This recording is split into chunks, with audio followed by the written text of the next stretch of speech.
Mato Grosso do Sul é rico em produção de grãos, pecuária e produtos da agricultura familiar. A soja evoluiu muito nos últimos anos e ajuda na economia do estado. Você vai conferir na reportagem a seguir como essa evolução aconteceu. Acompanhe.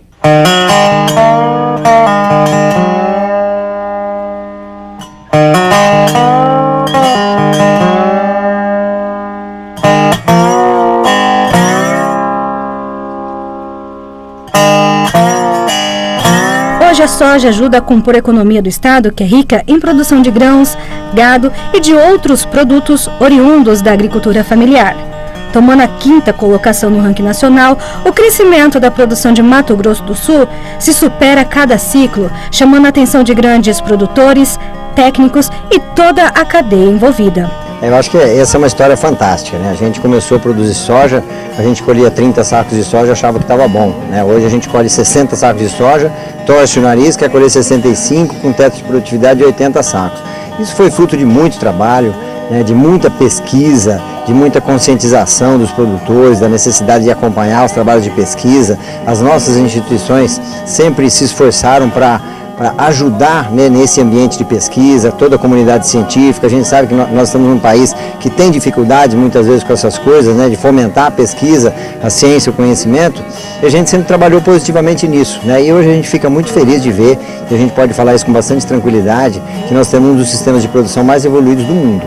Nós falamos em integração lavoura-pecuária, sistema de plantio direto, consórcio milho com braquiária, quer dizer, a gente constrói um ambiente positivo com bastante cobertura, matéria orgânica, preservação de água, erosão zero. Então é realmente uma história bonita da gente estar presenciando isso aqui e já estamos chegando, né, nesse nível de produtividade que se tem hoje, com essa competência dos produtores de estar sabendo então utilizar as tecnologias corretas nos locais corretos.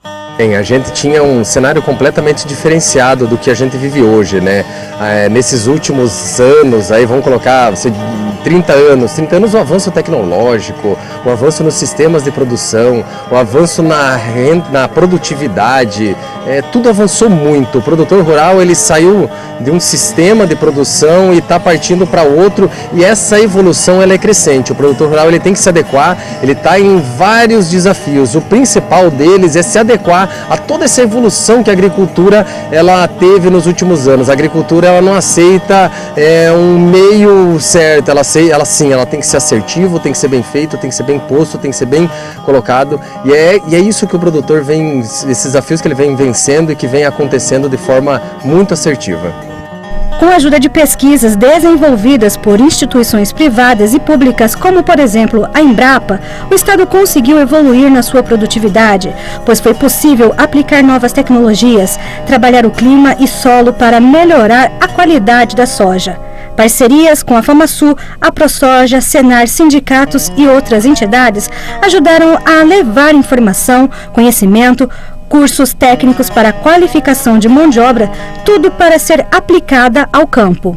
Nada nós conseguimos evoluir sem as parcerias, e as parcerias são fundamentais para o desenvolvimento sustentável dos negócios. E o que o agro brasileiro conseguiu, essa interação entre a pesquisa, as instituições financeiras, o conhecimento, as empresas que trazem os produtos para nós produzirmos de forma qualificada, tecnificada, toda essa integração das instituições faz com que os resultados do agro sejam excelentes da forma que são para o país. Muito além de ser bom para o produtor, ele é bom para o país. O produtor ele tem as suas dificuldades, é claro, em momentos com dificuldade de rentabilidade, dificuldade de produção, dificuldade de logística, enfim, são muitas as dificuldades. Mas quando nós falamos em produção, a gente fala em olhar para as dificuldades, pensando na solução delas e pensando sempre no avanço, sempre no desenvolvimento. Produtor de soja há mais de 40 anos, Ayrton Francisco de Jesus tem uma propriedade em Ponta Porã, onde cultiva mais de 20 mil hectares e que conhece bem a realidade e a evolução do grão no estado. Isso foi muito desafiador, não tinha variedades adaptadas, os solos não estavam bem estruturados para isso. Hoje nós temos solos equilibrados, tanto na parte física como química. A genética evoluiu muito, então a cada ano que passa a gente consegue superar a questão da produtividade, né? Então é esse o propósito nosso, um bom planejamento, um bom sistema de produção para nós realmente atingir os níveis de produtividade que nós estamos planejando. Assim como seu Ayrton, muitos produtores precisam fazer um planejamento da sua produção. Não somente gastos com insumos e máquinas, mas também os cuidados a mais com o solo, pragas e principalmente o clima.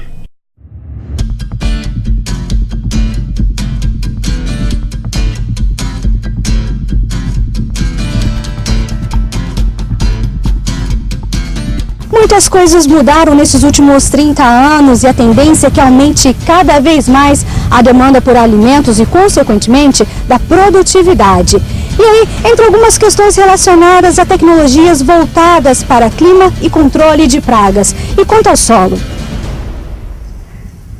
Será que ele é capaz de comportar toda essa produção sem agredir o meio ambiente? Bom, essa é uma questão muito importante, né? E o caso aqui do Mato Grosso do Sul, ele é um exemplo positivo de que isso é possível, né? Porque aqui no Mato Grosso do Sul nós temos a maior área de consórcio de milho com braquiária, né? A maior área de integração lavoura-pecuária no Brasil. E essas duas atividades, eles contribuem para manter o solo produtivo, porque você produz mais matéria orgânica, aumenta a matéria orgânica, aumenta a palhada, né?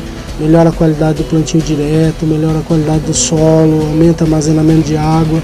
Então, do ponto de vista da sustentabilidade, o melhor exemplo que a gente tem hoje no Brasil é o Mato Grosso do Sul. A gente não consegue erradicar, né? A ferrugem, quando entrou no Brasil, ela veio e o produtor tem que aprender a manejar. Então, a Embrapa trabalha muito na questão de resistência varietal, né? Então, a gente vem estudando, incorporando resistência nos materiais genéticos, que isso pode ajudar o produtor a controlar essas doenças, né? Então essa é a principal linha na questão de variedades da Embrapa, incorporar a resistência para que essa tecnologia venha agregada à semente para o produtor. E também na questão das portarias, né? Então a gente tem o vazio sanitário hoje, que ajuda no controle da ferrugem, e as janelas de semeaduras, né? Então o papel da Embrapa é fornecer ferramentas técnicas para que essas portarias possam ser feitas. A gente vai continuar correndo atrás, né? Na verdade tem muita coisa nova vindo, principalmente na área de biotecnologia, então acho que as ferramentas devem mudar, isso é uma mudança que vem vindo no mundo, mas a gente vai ter que... o Brasil é um país tropical, né? Então essa questão de pragas para a gente é muito grave, porque os fungos têm um ciclo muito rápido, a gente tem mais ciclos, a gente consegue produzir alimento o ano todo, né? Mas a gente vai continuar atrás dessas ferramentas para que permita essa produção com sustentabilidade. A questão da tecnologia na meteorologia, eu costumo brincar bastante que eu tenho lá as opções dos satélites, né, com as imagens que são gratuitas de vapor d'água, ou tem um sensor que mede. Mas eu gosto muito de utilizar bastante as pessoas com experiência, né? Então é sempre importante pegar as experiências de uma região. Por exemplo, pega aqui de Ponta Porã as pessoas que trabalham com a parte do agro, que já observam o clima, né? Então isso é importante, né? Uma das pessoas que me incentivou a trabalhar com o clima era uma senhora que, quando eu conversei com ela pela primeira vez, ela tinha 94 anos, né? E hoje eu chego lá, ela vai estar com 104 anos, ainda recebe e começa a conversar. Então, o aspecto tecnológico é importante evoluir, mas é importante trabalhar com os dados que estão registrados, já com as pessoas e com os dados que os sistemas já geraram ao longo do tempo, né? Porque, como eu disse, o clima, ele tem essa variação de altos e baixos. Então, se nós formos começar a analisar somente a partir de agora com o avanço tecnológico, perde-se uma base de informações que tem desde o início do século, né? E isso não pode acontecer. Então, o avanço é para colaborar, não para inibir o que você já tem de dados para gerar informações de qualidade, né? A produção de grãos, neste caso a soja, tem um papel importante para Mato Grosso do Sul. Durante a abertura do plantio oficial da safra 2017-18, que aconteceu na fazenda Jatabaça, em Ponta Porã, foram divulgadas projeções para o novo ciclo. De acordo com os dados apresentados pela Associação de Produtores de Soja de Mato Grosso do Sul, o estado teve uma redução de produtividade em relação à safra 2016-17, que foi de 8,5 milhões de toneladas, em referência ao volume projetado deste ciclo, que era de 8,3 milhões de toneladas, ou seja, uma queda de 2,1% na produção. No entanto, vale destacar que em 10 anos o volume de soja produzido nas lavouras do estado saltou de 4,8 milhões para 8,5 milhões de toneladas, um crescimento de 74%. Bom, falando primeiro da importância, hoje é o nosso principal produto, tanto na quantidade produzida como na exportação, na industrialização, gerando farelo e óleo, fundamental para que a gente desenvolva outras cadeias produtivas como suíno e aves. Então, a importância da soja é a importância que ela tem na dimensão econômica. E veja o seguinte, nos últimos 10 anos nós tivemos um crescimento tanto de área e principalmente de produtividade. Nós temos que sempre destacar que é uma cultura com o melhor nível tecnológico que nós temos no estado. Quando a gente fala em tecnologia, a soja é um exemplo, porque nós temos tecnologia em máquina, equipamento, em fertilizantes, em sementes, quer dizer, nós temos, talvez, quando se analisa, a maior tecnologia embarcada é na cultura da soja. Daí a importância do ponto de vista econômico, os empregos que gera. Então, e nós começamos, quer dizer, o Mato Grosso do Sul, quando a gente pensasse 40 anos, ninguém falava da produção de soja, da possibilidade de produzir soja. E hoje é um dos estados mais produtivos do país, também calcado muito na questão toda da importância da pesquisa. Então, acho que esse é o caminho. O Mato Grosso do Sul está mostrando e está se consolidando e aumentando a área, uma coisa que muitos não esperavam. No ano passado nós aumentamos 200 mil hectares a área. Esse ano vai crescer pouco, mas são 50 mil hectares. Então, acho que ainda continua essa possibilidade da expansão de área. A nossa preocupação também é muito na questão da logística. O Estado tem procurado alternativas para que a gente consiga escoar essa produção de maneira competitiva. Quanto mais barato o frete, melhor a renda do produtor. Então ainda é um gargalo hoje a logística do país e a logística do Mato Grosso do Sul. Daí que nós estamos procurando alternativas via Rio Paraguai, via Rota Biooceânica, via Ferrovia Dourados Paranaguá. Então tem uma série de projetos que o governo do Estado tem tocado, visando melhorar a logística e, consequentemente, a rentabilidade. A cidade com maior produção de soja em Mato Grosso do Sul é Maracaju, com aproximadamente 960 mil toneladas para a safra 2017 e 2018. A segunda é Ponta Porã, com expectativa de 680 mil toneladas, segundo informações do SIGA de Mato Grosso do Sul.